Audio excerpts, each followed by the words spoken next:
Hola, buenas tardes. Muchas gracias por acompañarnos el día de hoy. Muchas gracias a la doctora Leticia Flores Farfán por permitirnos estar aquí para discutir dos filósofos y lo que estos dos filósofos importantes en la historia de la filosofía, Aristóteles y Descartes, han dicho sobre los animales. Generalmente a estos filósofos los conocemos por una serie de ideas metafísicas, de éticas, lógicas, pero no los conocemos mucho por lo que dijeron sobre los animales, cómo los estudiaron, cómo los definieron y cuál fue su impacto en la historia del pensamiento filosófico y en general del pensamiento occidental.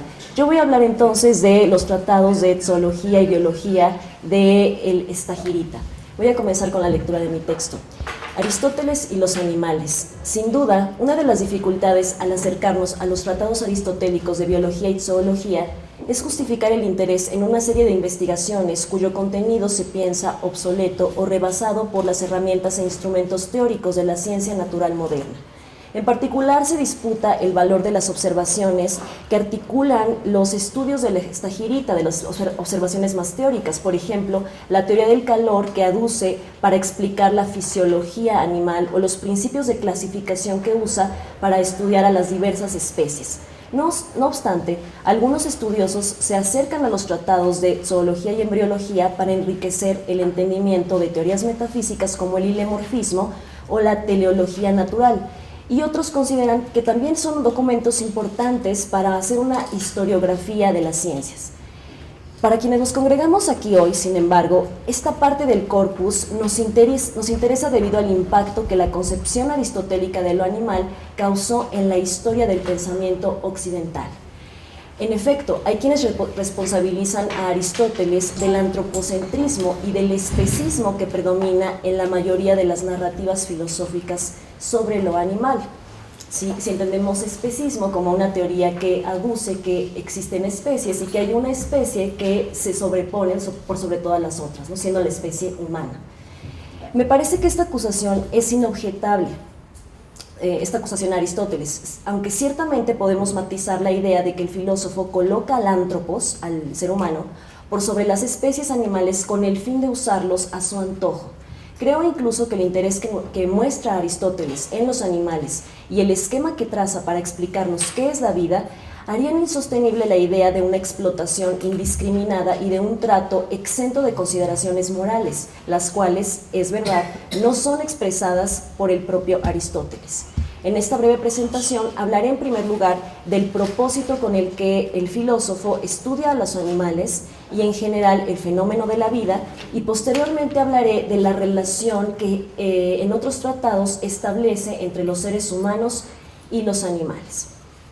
Sin duda, el estudio más amplio dedicado a los animales es investigación sobre los animales, historia animal, donde Aristóteles establece los diferentes géneros animales, sanguíneos y no sanguíneos, y realiza una serie de observaciones sobre la anatomía, la fisiología, la reproducción, la psicología, el comportamiento y los modos de vida de las diferentes especies. Por otro lado, en Partes de los animales, Partibus Animalium, prosigue con la caracterización de las diferentes especies, pero presenta además los supuestos metafísicos centrales para entender el fenómeno de la vida, es decir, la idea de una teleología natural, que el telos o fin de un animal es su esencia. Por su parte, en Generación de los Animales pone las teorías sobre la formación del embrión, la anatomía y la fisiología de los órganos reproductivos, también pensando en una teleología natural. Del mismo modo, el tratado que se titula Acerca del alma forma parte de esta serie de investigaciones de biología, pues es una investigación sobre el principio de movimiento que constituye el germen vital de los seres naturales. En este panorama, el ser humano es considerado un animal más, y la descripción de su anatomía, fisiología, psicología y reproducción es solo una de las tantas que el filósofo realiza entre muchas otras especies. El interés de Aristóteles frente a los animales es parte de lo que considera la tarea del filósofo natural, el físicos, encargado de definir a los entes con relación a su materia. El Tratado del Alma aborda así el fenómeno de la vida, zoé, como principio que divide a los seres naturales en dos grandes grupos, los vivos, los zoá, y los no vivos, por lo cual podemos considerarlo un tratado de zoología en sentido estricto, en el cual se sientan las bases para comprender el fenómeno de la vida como un hecho natural complejo que da sentido a la colección de datos presentados en los tratados que les he mencionado, en investigación de los animales, partes de los animales, generación y en otros tratados menores. Aristóteles piensa que el alma es la esencia y la forma de los entes naturales vivos, pues ella es principio de movimiento y de organización de un cuerpo natural. Esta noción del alma como principio de vida es desarrollada conectando dos teorías metafísicas conocidas por los filósofos: la teoría del hilemorfismo, por la cual se nos explica que los entes naturales son compuestos de materia y forma, y por otro lado, la concepción teleológica, que se nutre de los conceptos de acto y potencia, afirmando que el fin, el telos de un ente, está en la realización, en la entelequia o acto de su potencia. El alma es el principio de movimiento interno que actualiza la potencialidad del cuerpo material, haciendo de la mera materia una parte, es decir, un órgano con una finalidad y una función específica. Así, si es verdad que en términos básicos el alma es principio interno de movimiento y organización de un cuerpo natural, y que el filósofo nos está explicando el fenómeno de la vida como algo que ocurre de manera uniforme en la naturaleza, en el Tratado del Alma va a complejizar, digámoslo así, la noción de la vida, pues nos dice que vivir se dice de muchos modos. Vivir se puede decir como intelecto, ¿no?, como sensación, movimiento y reposo local, y movimiento entendido como alimentación, envejecimiento y desarrollo. Dichas operaciones son consideradas para enlistar así las facultades del alma. Nos va a presentar una concepción del alma compleja. Existe la parte del alma, la facultad del alma, que es la nutritiva, ¿no?, la sensitiva, luego tenemos una discursiva y finalmente la del movimiento propiamente dicho. Así, para decir que algo está vivo, debe poseer al menos una de estas facultades. Las plantas, por ejemplo, constituyen la forma de vida más básica porque solo se nutren, lo cual les permite el crecimiento. El resto de los seres vivos puede sentir, pero algunos no se mueven. Otros se nutren, sienten y se mueven, pero no piensan. Y finalmente hay algunos, ¿no?, Aristóteles piensa que solo los seres humanos poseen todas estas facultades, siendo así la forma de vida más compleja en la naturaleza. Como vemos, la vida es para Aristóteles un fenómeno, donde tanto plantas como seres dotados de intelectos son considerados zoá, ¿no?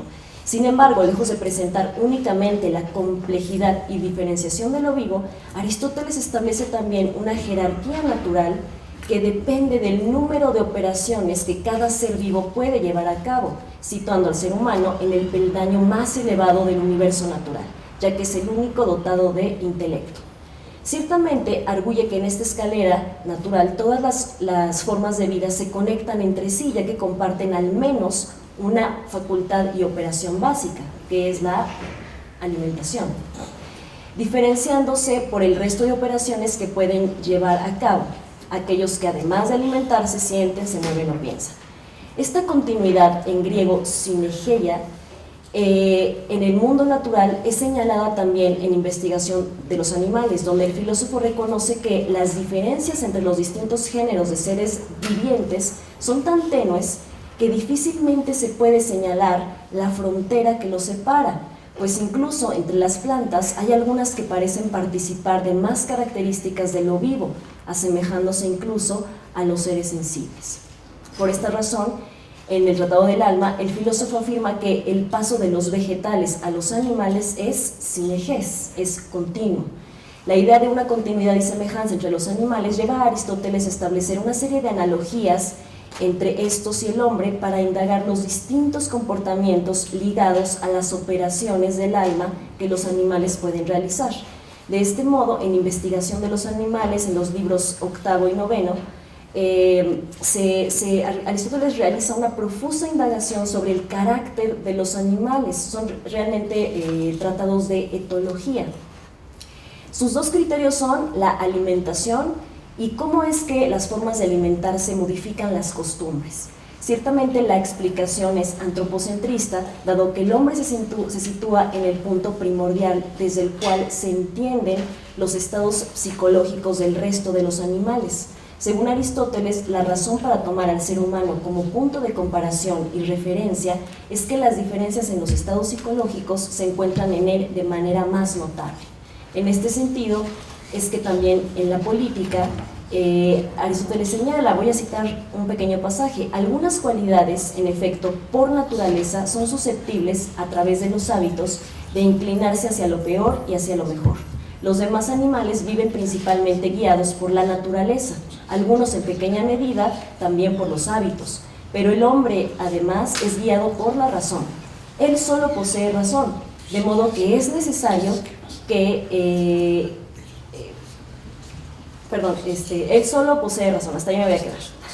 Así, aunque el Stagirita atribuye a los animales no humanos una serie de estados psicológicos como la docilidad o ferocidad, la dulzura o aspereza, el coraje o la cobardía, el temor o incluso los piensa como maliciosos, estas pasiones no son los únicos móviles de sus modos de vida, sino que los concibe también como capaces de generar costumbres o incluso les atribuye una facultad análoga al arte, a la sabiduría y a la inteligencia humana. Es verdad que insiste en que dichos estados no son los mismos para los animales que para el hombre, ya que la psique de este es más compleja en tanto posee logos, la razón. Sin embargo, algo notable de su estudio es que reconoce que dichos estados están presentes, los estados psicológicos, las pasiones, están presentes en todos los animales y digamos que los estados más notables, ¿no?, de los que ahorita hablaremos, como la prudencia o la sagacidad, están también presentes en algunos animales.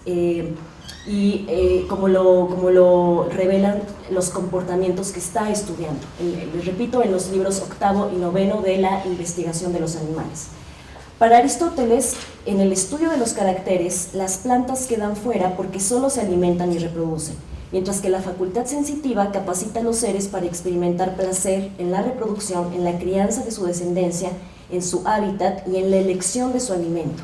Así, es a la facultad sensitiva que el filósofo atribuye la búsqueda de refugio, las migraciones y la adaptación a distintos entornos, mostrando así que están dotados, como les decía, de astucia e incluso de la capacidad tanto de aprender como de enseñar. De este modo, investigación sobre los animales consigue una gran cantidad de datos que revelan la complejidad del comportamiento y la sensibilidad de los animales. Para citar algunos ejemplos, nos dice que las ovejas y las cabras son vistas como simples y dadas a estar en la familia. Las vacas y las yeguas son, son seres gregarios que además pueden revelar un sentimiento maternal. Otros animales como los leopardos, los cocodrilos, las tortugas, las cigüeñas, las comadrejas, las palomas y muchas otras aves son considerados como seres inteligentes, especialmente inteligentes, ya que cohabitan con otros animales al comprender la utilidad que les proporcionan, o bien porque desarrollan una serie de estrategias para subsistir, lo cual para el filósofo denota ingenio y habilidad. Ciertamente, Aristóteles señala que estas formas de inteligencia son imitaciones de la vida humana, más presentes en las especies grandes que en las pequeñas, con excepción de las abejas, a las cuales les reconoce formas de organización mucho más complejas. Como indiqué antes, en De Anima, Aristóteles afirma que de entre los seres vivos, el ser humano es el único que posee el intelecto. En Partes de los animales y en Investigación, nos presenta lo que cree que son razones anatómicas y fisiológicas que confirman ese hecho. Así, arguye que mientras en los animales no humanos los labios tienen como función la protección de los dientes y la lengua es útil para percibir los sabores, dice que en los humanos los labios y la lengua son útiles además para el lenguaje. Establece así Aristóteles una diferencia entre el mero sonido, la foné, y que pueden emitir todos los animales y así expresar el dolor o el placer, y el lenguaje articulado, el dialectos, propio de los seres humanos. Además de esto, nos dice que el hombre es el ser cuyas partes están situadas según el orden natural, pues la cabeza está orientada hacia la parte superior del universo, siendo de entre los animales el único que camina, que anda erguido. Como vemos, es inobjetable que en el contexto de la biología y la zoología, Aristóteles pone al hombre como parámetro y medida de investigación y de valoración de los animales. Aunque es verdad también que reconoce que todas las especies se encuentran en una conexión, y que hay afinidades compartidas, ¿no?, entre los animales no humanos y el ser humano. Ciertamente esta conexión, la sinergia de la que les hablaba, no está presente ya en la reflexión que el Estagirita hace sobre la relación entre los seres humanos y los animales en el terreno ético-político, donde la teleología natural de la que hemos hablado antes es usada para afirmar que los animales existen para los hombres. Estoy pasando ya a política y ética nicomaquea, donde Aristóteles se pronuncia más explícitamente sobre cuál es la relación que hay entre seres humanos, o que debería haber entre seres humanos y animales. En este contexto, en política, en el primer libro, en el capítulo 8 de la política, Aristóteles afirma, como les decía, una idea teleológica, ¿sí? Nos dice que los animales existen para los hombres, los domésticos para su servicio y alimentación, los salvajes, si no todos, al menos la mayor parte, con vistas al alimento y otras ayudas, como para proporcionar vestido, ¿no? Termina la cita. Esta afirmación se realiza, como yo les decía, en política, en el contexto de una discusión sobre la materia de la crematística, la ciencia que trata de los recursos y de la propiedad que constituyen el oikos griego, la casa griega, que es el núcleo de organización social fundamental de la constitución política, de la polis. En el ámbito de la casa, los animales se definen como sus partes animadas, estatus que comparten con los esclavos. Política 1953b, si lo quieren revisar. Y quedan subordinadas estas partes animadas al amo. Quedan subordinadas al amo en una relación de dominio que es connatural tanto al animal que obedece como al amo que domina. Aristóteles está cierto de que el principio fundamental que explica la relación entre el ser humano y los animales es que la naturaleza no hace nada imperfecto o sin un propósito, por lo cual, cito nuevamente el pasaje del que les hablaba, Política 1.8, necesariamente, estoy citando, necesariamente la naturaleza ha producido todos estos seres a causa del hombre. Por eso, el arte de la guerra será de cierto modo un arte adquisitivo por naturaleza, y el arte de la caza es una parte suya y debe utilizarse contra los animales salvajes. Aristóteles concibe pues que la ciudad es parte del orden natural, donde el hombre realiza la facultad que le distingue del resto de los seres vivos, y que estos están ahí simplemente para cumplir esta entelequia, para su realización. Este es el enfoque con el que se menciona, les repito, a los animales en el contexto de política y ética nicomaquea. En el libro 8 de la ética nicomaquea, el libro de la amistad, Aristóteles define la relación entre el ser humano y los animales como un tipo de relación entre gobernante y gobernado, que se da también entre el artesano y sus instrumentos, entre el alma y el cuerpo, y el amo y el esclavo. Esta relación se caracteriza porque no hay una igualdad entre sus partes, ni un fin común que perseguir. De ahí que no puede haber relaciones ni de amistad ni de justicia entre aquellos que no participan de la felicidad ni de la vida de su elección. Lejos de apreciar las similitudes, como veíamos en Historia de los Animales, en la investigación de los animales, Aristóteles enfatiza en Ética Nicomaquea la diferencia entre los seres vivientes que poseen el logos y aquellos que no lo poseen. Y lo usa ciertamente para justificar la dominación sobre otras especies y, por supuesto, para justificar la esclavitud. Definitivamente el supuesto especista subyace al argumento según el cual hay algunos que están destinados por naturaleza a mandar y otros a obedecer, puesto que el que obedece, como yo les decía, necesita de un principio superior que dirija sus acciones. Esto es lo que cree Aristóteles. Así, Aristóteles sostiene que es esclavo todo aquel que puede ser de otro y que lo es naturalmente porque es inferior y requiere del superior para sobrevivir y protegerse, como es el caso de los animales domésticos. Todo esto, yo les decía, se justifica, como veíamos adelante, porque él piensa que la naturaleza no hace nada en vano, ¿no? De tal forma que la jerarquía de los seres garantiza cierta armonía natural en donde el mejor manda sobre el inferior, el alma sobre el cuerpo, el amo sobre el esclavo y el hombre sobre los animales. Una observación que es digna de tener en mente cuando estos pasajes son aludidos como prueba de que Aristóteles inaugura el especismo y el antropocentrismo en el pensamiento filosófico occidental es que aún en este pasaje el filósofo considera que así como el esclavo resulta ser un mejor subordinado que los animales porque es capaz de aprender, entre los animales hay naturalezas mejores que otras. Los domésticos, nos dice, son mejores que los salvajes. Aunque es verdad que el reconocimiento de que algunas especies son más sagaces es realizada por el filósofo tomando como punto de referencia el interés humano, pues los animales domésticos son mejores en cuanto escuchan el logos humano y acatan la orden.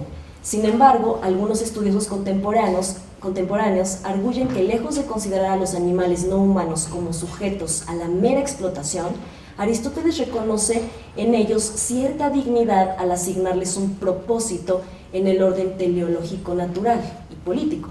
Claro, Aristóteles no aboga por un consumo indiscriminado o un trato brutal hacia los animales de los que el hombre se sirve, ya que esto no beneficiaría el sostenimiento de la casa del amo. Pero no perdamos de vista justo esto, que la dignidad del animal, desde el punto de vista del filósofo, consiste en ser una parte de la casa del amo y en beneficiar, por supuesto, al ser superior en la jerarquía natural de los seres vivientes. Quiero concluir enfatizando lo que a mi parecer son dos tipos de narrativas sobre lo animal y los animales en el corpus aristotélico. Como hemos visto, está el Aristóteles que emprende una investigación en tanto filósofo natural, el físicos.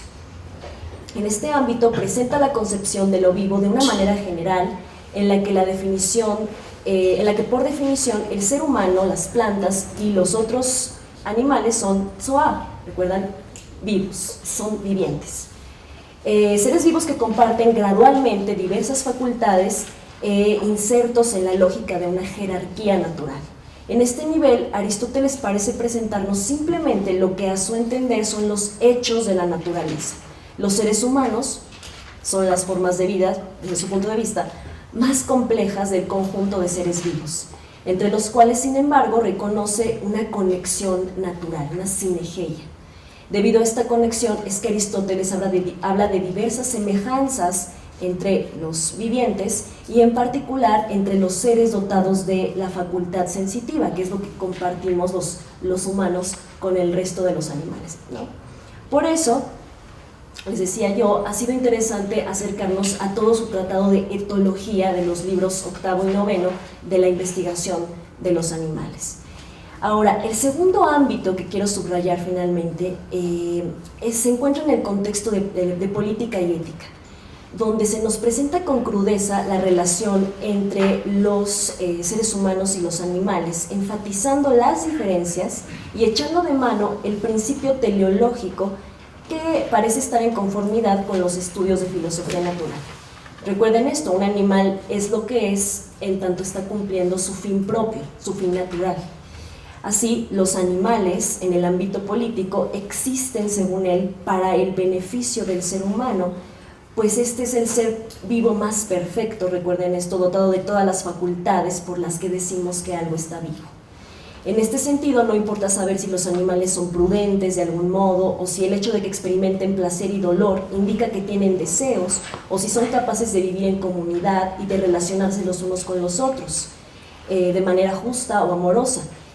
En su relación con los seres humanos, piensa Aristóteles, es impensable considerarlos como sujetos de un trato amigable o justo, porque, afirma el filósofo, no son iguales a los seres humanos ni comparten con ellos intereses comunes.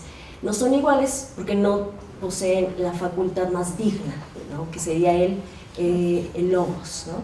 En su relación Por supuesto, yo les decía, carecen de palabra, ¿no?, para expresar intereses y deseos, aunque ciertamente emiten sonidos.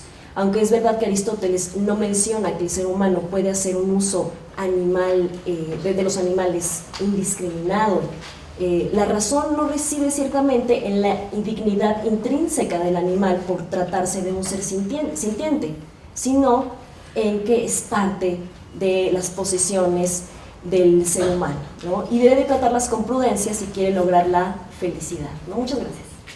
Muy buenas tardes a todos, agradecemos su presencia. Quiero agradecer a la doctora Leticia Flores Farfán, organizadora de este seminario, por invitarme. A mí me toca hablar de uno de los autores, el que tal vez sea el más impugnado en la concepción de los animales, que es justamente René Descartes. No son pocas las voces que incluso desde su propia época se pronunciaron de forma crítica sobre la manera en que el pensador explica a los animales a lo largo de su obra, pues Descartes, lejos del antiguo paradigma aristotélico que hacía participar a los animales en la gradación de la vida, se refiere a ellos como conjuntos de resortes, poleas, mecanismos transportadores del movimiento, incapaces de tener una vida interior y de sentir como sentimos los seres humanos. En el siglo XVII no fueron pocos los que acusaron a Descartes de desalmado y cruel y le escribieron cartas dando fe del comportamiento inteligente de diversos animales y hasta de algún perro en particular. A Descartes, sin embargo, ninguno de los argumentos casuísticos le pareció relevante para redirigir su doctrina y la sostuvo prácticamente sin cambios hasta el final de su vida. Con el desarrollo de los estudios sobre el sistema nervioso y el cerebro, nuevas preguntas surgieron hacia el paradigma cartesiano y se buscaron nuevas respuestas a los problemas clásicos sobre la relación vida interior-corporalidad que, a pesar de sus detractores, fueron planteados también por Descartes.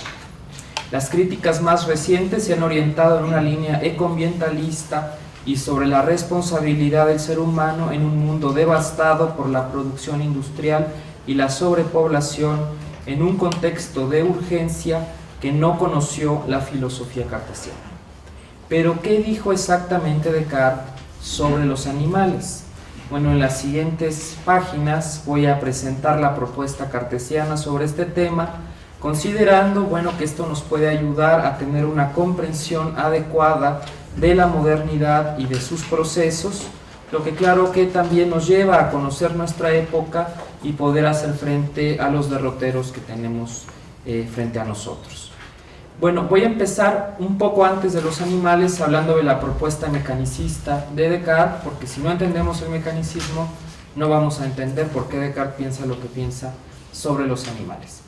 Bueno, las preocupaciones científicas de Descartes se extienden por numerosos textos, principalmente El Mundo o Tratado de la Luz y el Tratado del Hombre, en el discurso del método y en los 3 ensayos a los que precedía, La geometría, la dióptrica y los meteoros, así como una numerosa correspondencia y textos inacabados. Muchas de estas obras permanecieron inéditas y solo fueron conocidas por los recuentos que Descartes hace en el discurso y en los principios de la filosofía.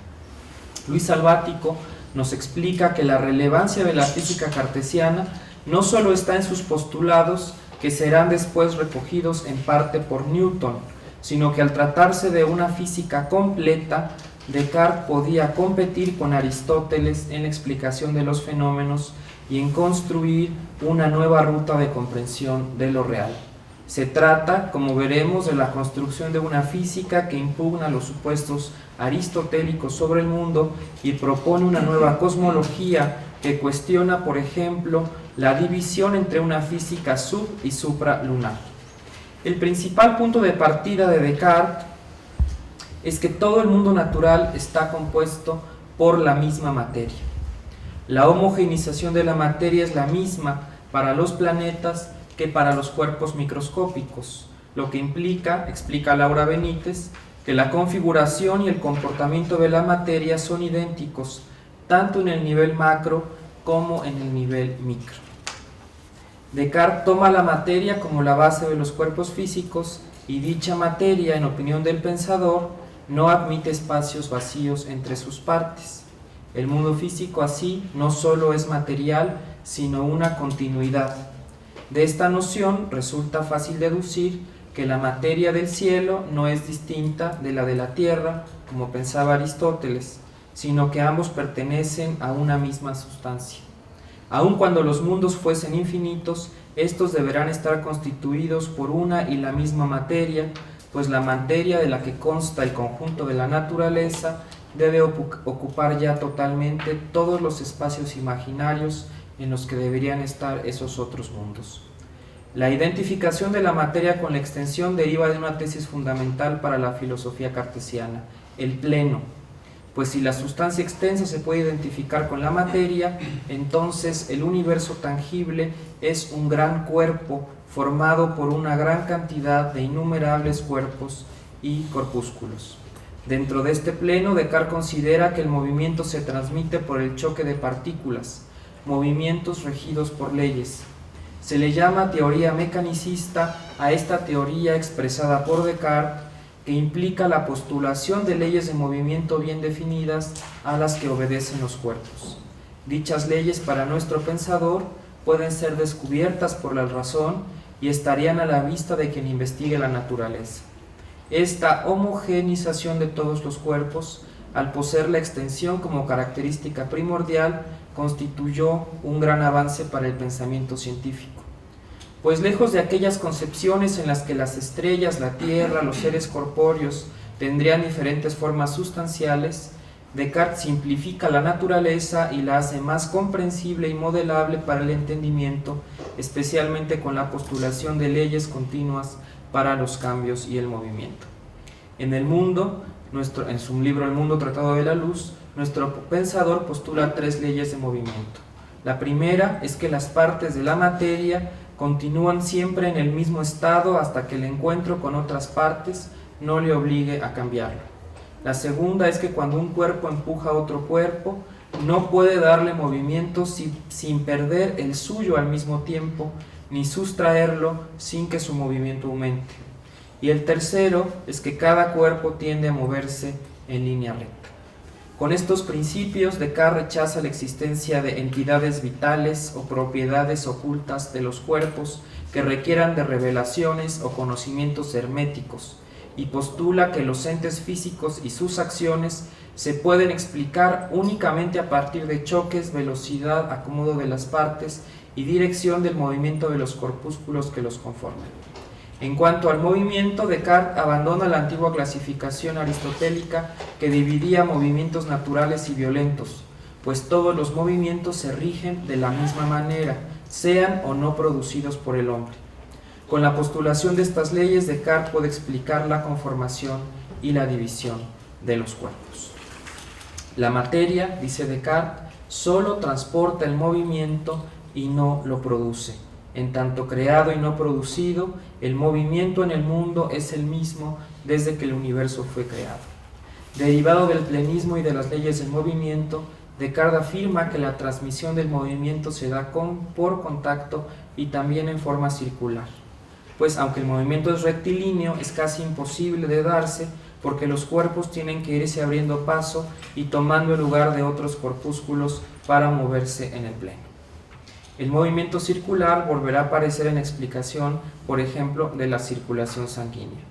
Lo importante es subrayar que en el mundo de la física cartesiana, todos los cuerpos, sin importar su origen, se rigen por las mismas reglas naturales. Vamos entonces ahora sí a los animales. En el marco de esta física, los animales y todo lo que ahora llamamos seres vivos, pese a su aparente singularidad, se deben comprender bajo las mismas reglas con las que Descartes ha dotado a su mundo, las mismas que los seres humanos han replicado para construir las máquinas. En el inacabado tratado Descripción del cuerpo humano, Descartes nos dice, cito, «Trataré de dar cuenta de la máquina corporal entera, de tal forma que no haya razón alguna para creer que es nuestra alma la que produce en esta los movimientos que por experiencia sabemos que no están controlados por nuestra voluntad, de la misma forma que no tenemos razón para pensar que hay un alma en el reloj que lo hace dar la hora. En los Principios nos dice: uno se persuadirá fácilmente que no hay alguna fuerza en las piedras o en las plantas de tal manera oculta, ningún milagro ve la simpatía o la antipatía tan sorprendente, nada, en fin, en la naturaleza toda entera que no pueda remitirse a causas corporales o al devenir del pensamiento y el espíritu, en las que la razón no pueda ser deducida de esos mismos principios. Fin de la cita. Para Descartes, la vida no es una propiedad de los cuerpos, y mucho menos una fuerza oculta que haya que desentrañar, pues todas las funciones atribuidas a una posible fuerza vital pueden explicarse recurriendo a las leyes del movimiento, acomodo de las partes y agitación de los corpúsculos. La antigua vida concedida por Aristóteles a diversos seres, con la división tripartita del alma, es desechada por Descartes, no sólo por innecesaria para explicar el movimiento de los cuerpos, sino porque le parece una contradicción atribuir al alma la propiedad de la divisibilidad que estaría reservada para los cuerpos extensos. Si el alma no es extensa, por lo tanto no puede ser divisible, y entonces no podemos decir que las cosas tengan un pedacito de alma. Eso sería para Descartes una contradicción. El moderno reconoce que el alma está, en efecto, en el ser humano, pero advierte que ninguna de sus partes tiene lugar en plantas ni animales. Incluso considera un error infantil que se le hayan atribuido alma a dichos seres, en el que se mezcla sin cuidado lo corpóreo con lo universal espiritual. Así, al tomar al alma como un principio simple e indivisible, y al trasladar el mecanicismo del mundo natural a la explicación de los seres vivos, las funciones del alma vegetativa o del alma sensitiva pierden nivel explicativo, pareciendo mágicas y oscuras frente a una explicación geométrica mecanicista del movimiento físico. Al no tomar la vida como una propiedad relevante de los cuerpos, el tratamiento cartesiano sobre los llamados seres vivos se mueve a los terrenos de la física, la química, la medicina, la fisiología o la anatomía. En el caso especial de los animales, Baillet, el gran biógrafo cartesiano, refiere que el interés de Descartes sobre los mismos habría surgido entre 1619 y 1625, cuando todavía no tenía adversarios. Descartes había esbozado un tratado, después recogido en el Inventario de Estocolmo tras su muerte, en el que se interesaba por la mecánica antigua y los artificios maravillosos y los efectos ópticos. En ese entonces, Descartes habría formulado su postura sobre los animales autómatas, que se irá completando y reformulando en los años posteriores. Más adelante, mientras escribía El Mundo, Descartes le comunica a Mersenne desde Deventer en 1632 su interés por hablar sobre la generación de los animales, preocupación que finalmente abandona. Sería posteriormente cuando Descartes introduzca algunas referencias sobre los animales. Principalmente aborda el tema, aunque de forma breve, en el Discurso del Método, donde Descartes escribe, y cito: «Esto no extrañará a quienes saben que la habilidad del hombre le permite construir con muy pocas piezas una diversidad de autómatas o máquinas que se mueven, en comparación con la gran cantidad de huesos, músculos, nervios, arterias, venas y todas las otras partes que están en el cuerpo de un animal. Ellos considerarán este cuerpo como una máquina que, siendo construida por las manos de Dios, está incomparablemente mejor ordenada que cualquier máquina hecha por el hombre, que contiene muchos movimientos más maravillosos que los de cualquier máquina». Fin de la cita. En una carta fechada el 20 de febrero de 1639, Descartes le dice a Mersenne que la máquina del cuerpo le ha interesado desde siempre y que desde hace 11 años no había hecho sino diseccionar los más diversos animales, incluso yendo más allá de Vesalio y otros anatomistas. El 13 de noviembre del mismo año escribe, cito: «Debe tener un espíritu bien estrecho aquella persona de quien me escribe, que me acusa de ir por los pueblos para ver matar los cerdos. No es un delito tener curiosidad por la anatomía. Durante un invierno en Ámsterdam iba todos los días a casa de un carnicero para verlo cuando mataba a los animales, y hacía llevar desde allá a mi casa las partes que quería diseccionar más a mi comodidad. cosa que he hecho frecuentemente en los lugares donde he estado. Fin de la cita. En las diversas observaciones y reflexiones del filósofo van surgiendo los ejes principales sobre los que se mueve su propuesta. El pensador considera que los animales funcionan mecánicamente como el resto de los cuerpos del universo físico y por lo tanto se les puede considerar como autómatas, es decir, que son susceptibles de ser descritos como mecanismos sujetos a las reglas naturales universales. Si bien, admite Descartes, los animales nos sorprenden a veces con su diseño, no dejan de ser mecanismos. Cabe destacar aquí que al momento de considerar la anatomía de los animales y también la del hombre, Descartes sigue el programa que había establecido en la regla 12, en la que había solicitado como parte del método de conocimiento que se dividiera el objeto en las partes más pequeñas y simples que fuera posible. El estudio del cuerpo a través de las partes que los conforman es una continuación de dicha solicitud. En su carta a Henry More del 5 de febrero de 1649, Descartes dice, cito, «Parece razonable que la naturaleza produzca sus propios autómatas, los cuales son mucho más espléndidos que los artificiales». Fin de la cita. Estos autómatas, los animales, son máquinas en movimiento y en tanto tales no tienen pensamiento, como lo prueba además su carencia de lenguaje. Esto también prueba para Descartes que no tienen alma. En la misma carta que nos hemos referido, Descartes explica que, cito, «La principal razón para sostener que los animales carecen de pensamiento es que el lenguaje es el único signo cierto del pensamiento oculto en un cuerpo. Todos los seres humanos lo usan, aun los estúpidos y los enfermos mentales, pero los animales no. En consecuencia, esto puede tomarse como una diferencia real específica entre humanos y animales». Fin de la cita. En el discurso del método, Descartes ya había expresado que si bien el hombre comparte con los animales y con los cuerpos en general, poseer un cuerpo mecánico difiere de cualquier mecanismo, y de los animales principalmente, por ser capaz de valerse del lenguaje. En cambio, los animales y las máquinas son indistinguibles.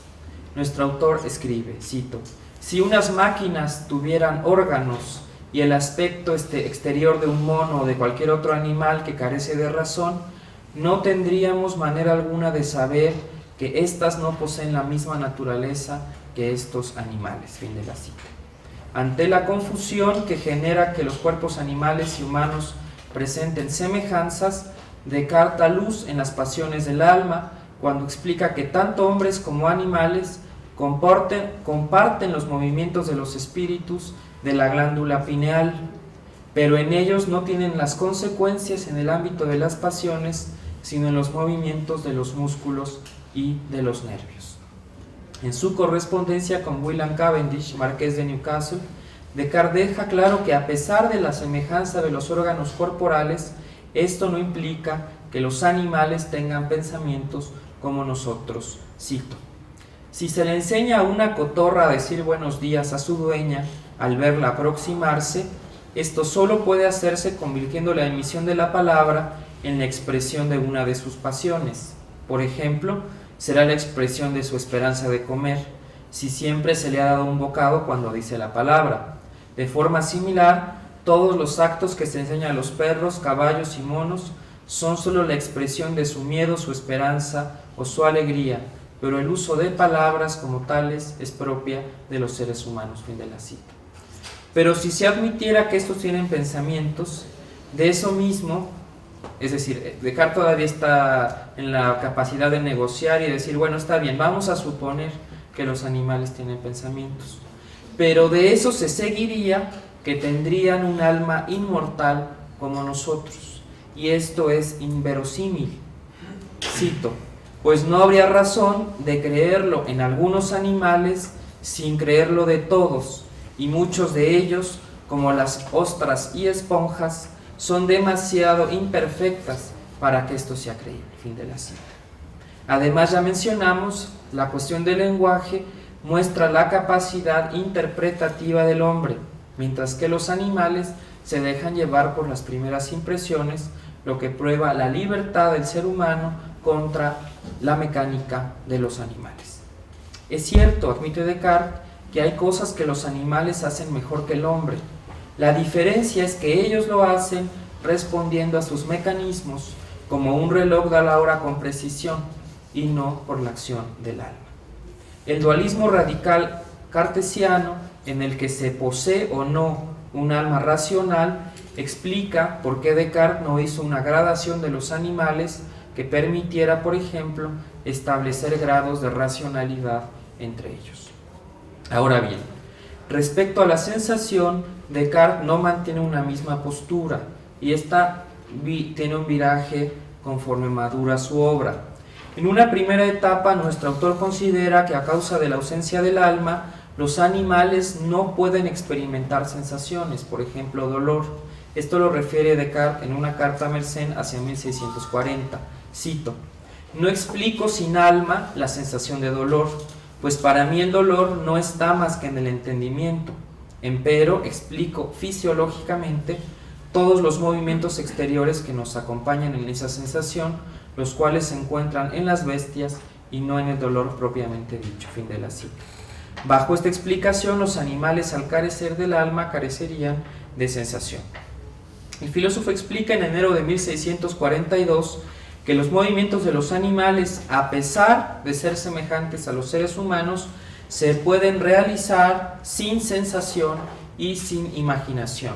Cito: «Por lo que toca a los animales, notamos que aunque en ellos los movimientos son semejantes a aquellos que se siguen de nuestra imaginación o sensaciones, no por ello se siguen de la imaginación o sensaciones, y al contrario, esos mismos movimientos se podrían también hacer sin imaginación». Fin de la cita.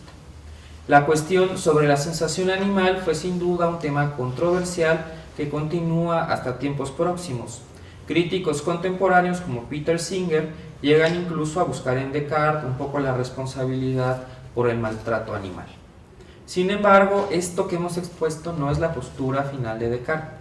En febrero de 1649, el filósofo establece una ligera nueva perspectiva para este asunto y dice, cito: «Aunque considero que está establecida nuestra incapacidad para probar la existencia del pensamiento en los animales», nótese por favor que estoy hablando de pensamiento y no de vida o sensación. «No niego la vida a los animales desde que considero que ésta consiste en el calor del corazón, y no niego a una sensación tanto como ésta depende de un órgano corpóreo». Fin de la cita. Sin embargo, aunque Descartes admite la vida en los animales, parece que este hecho no resulta en una nueva explicación que cambie el rumbo de lo que se había dicho entre las abismales diferencias entre los hombres y los animales. En cuanto a otros temas, podemos citar la carta que Descartes dirige a Henry Moore en febrero de 1649, donde señala dos fuentes del movimiento corpóreo. Cito: «El primero es puramente mecánico y corpóreo y depende solamente de la fuerza de los espíritus». Los espíritus son unas especies de partículas muy ligeras que tenemos en el cuerpo, no son espíritus, ¿verdad? «Y de la estructura de nuestros órganos, y puede denominarse alma corporeizada. El otro, un principio incorpóreo, es la mente o el alma, que he definido como sustancia pensante». Fin de la cita. Es decir, tenemos cuerpos parecidos, podemos creer que lo que sentimos nosotros lo están sintiendo los animales, porque además tienen las reacciones que nosotros sentimos. Por ejemplo, así nos acercan algo que nos queme, ¿no? Inmediatamente quitaremos la mano, si no la quitamos a tiempo, a lo mejor lloramos, gritamos, podemos hacer muchas reacciones, lo mismo que haya un animal. Pero dice Descartes, pero no nos confundamos, porque efectivamente nuestros cuerpos son parecidos, nuestros cuerpos son igualmente mecánicos. Esa no es la distinción. La distinción está en que nuestros movimientos están asociados al movimiento del alma, mientras que en los animales no están asociados al alma, sino solamente al movimiento del cuerpo. ¿Sí? Bueno, esto va a hacer que Descartes establezca una distinción de tipos de percepción que pueden explicar por qué los animales sienten en términos de tener un mero registro fisiológico de los espíritus, de los estímulos.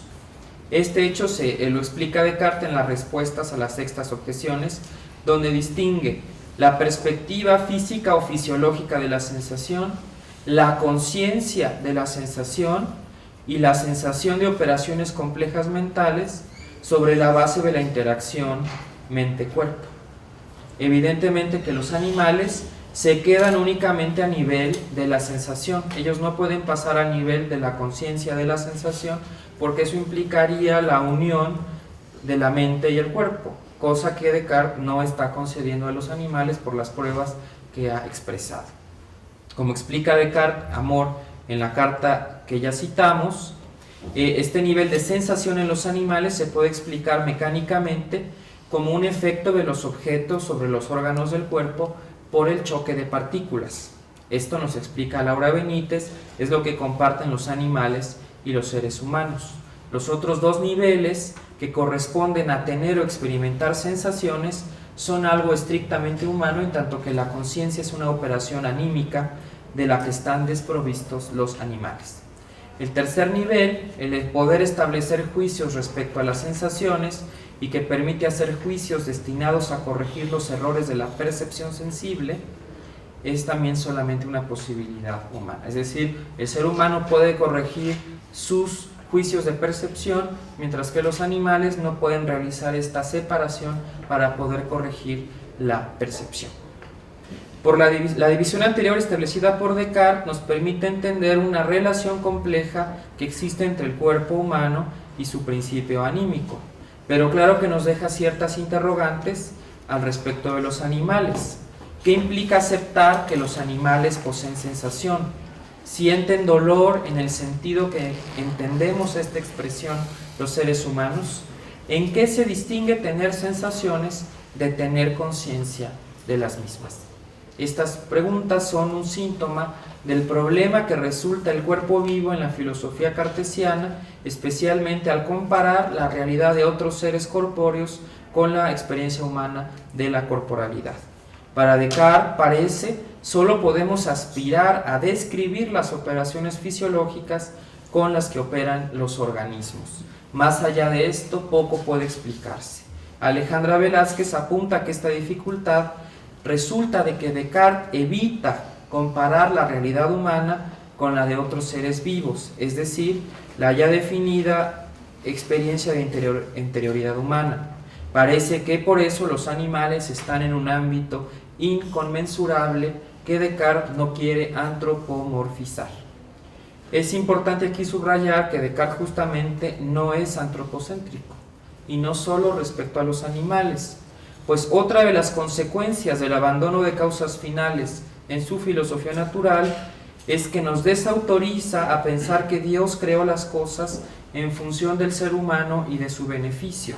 Si bien Descartes acepta que es verosímil que Dios haya dotado al hombre de ciertos bienes en la naturaleza, no es sin embargo verosímil, nos dice, que las cosas hayan sido hechas con vistas a nosotros, entre otras cosas, los animales.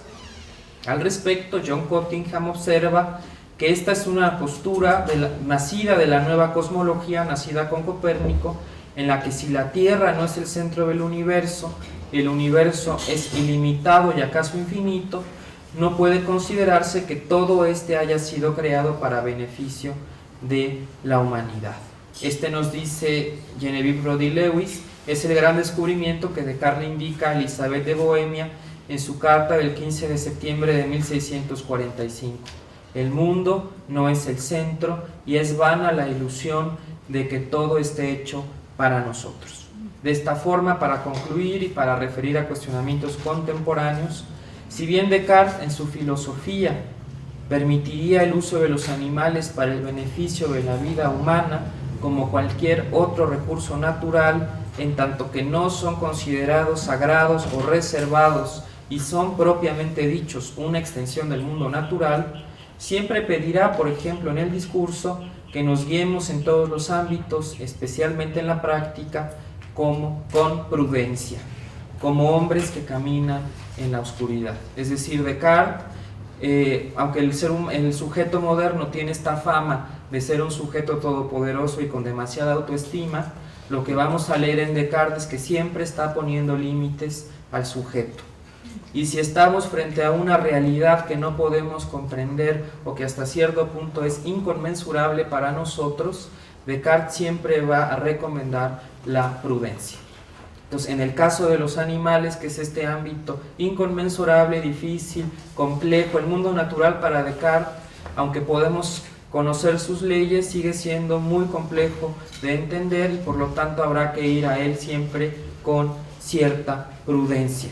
Igual como todos defendemos a nuestros autores, como ya lo hicimos hace rato con Aristóteles, pero igual Descartes no incita a la devastación ecológica ni a la extinción de las especies, como ha sucedido, digamos, en procesos posteriores que después se quieren encontrar su origen en la modernidad, ¿no?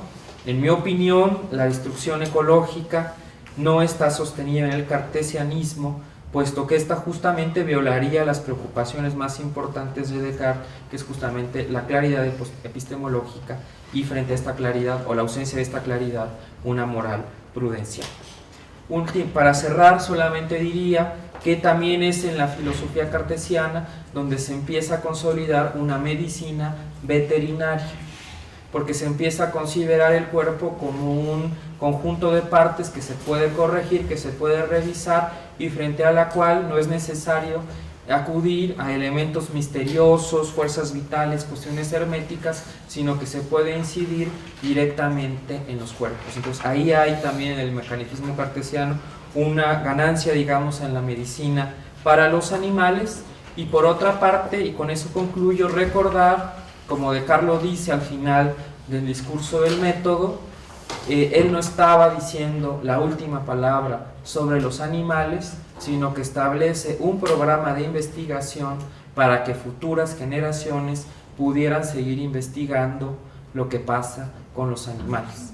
Seguramente si nosotros le mostráramos a Descartes toda una serie de estudios e investigaciones que se han hecho sobre el sistema nervioso, por ejemplo, de los animales, pues Descartes en cierta medida estaría de acuerdo con nosotros, en tanto que tendríamos nuevos elementos para poder comprender a los animales de manera científica. Es decir, Descartes nunca consideró que ya hubiera dicho la última palabra y que tal como lo dijo, pues nos tendríamos que quedar.